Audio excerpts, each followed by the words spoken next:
এই মুহূর্তে সোশ্যাল মিডিয়াতে ব্যাপক আলোচনা শুরু হয়েছে অভিনেত্রী জান্নাতুল সুমাইয়া হিমি এবং হিরো আলমকে ঘিরে। কারণ সম্প্রতি তাদের দুজনের কিছু ছবি সোশ্যাল মিডিয়ায় ভাইরাল হয়েছে। ছবিগুলোতে দেখা যাচ্ছে হিমি এবং হিরো আলম বেশ ঘনিষ্ঠভাবে একসাথে দাঁড়িয়ে থাকেন।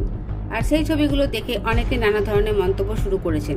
কেউ কেউ বলছেন হয়তো নতুন কোনো সম্পর্ক শুরু হচ্ছে, আবার কেউ কেউ দাবি করছেন জান্নাতুল সুমাইয়া হিমি নাকি বিয়ে করতে চলেছেন হিরো আলমকে।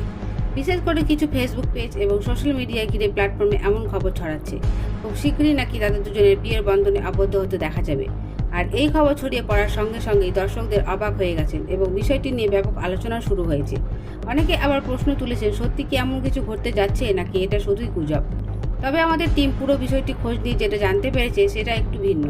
জানা গেছে আসলে জান্নাতুল সুমাইয়া হিমি এবং হিরো আলম একসাথে নতুন নাটকের কাজ করছেন। সেই নাটকের কিছু দৃশ্য ছবি সোশ্যাল মিডিয়াতে ছড়িয়ে পড়েছে। আর সেই ছবির কারণে মানুষের ভুল বোঝাবুঝি এবং নানা ধরনের কথা শুরু হয়েছে। অর্থাৎ যে খবরটি নিয়ে এত আলোচনা চলছে সেটি আসলে কোনো ব্যক্তিগত বা বিয়ের খবর নয়, বরং এটি একটি নতুন নাটকের শুটিংয়ের দৃশ্য। খুব শীঘ্রই সেই নাটকটি প্রকাশ হওয়ার কথা রয়েছে, আর তখনই দর্শকরা পুরো বিষয়টি পরিষ্কারভাবে বুঝতে পারবেন। তো দর্শক, হিরো আলমের এই নতুন নাটক নিয়ে আপনার মতামত অবশ্যই কমেন্টে জানাতে ভুলবেন না। ধন্যবাদ।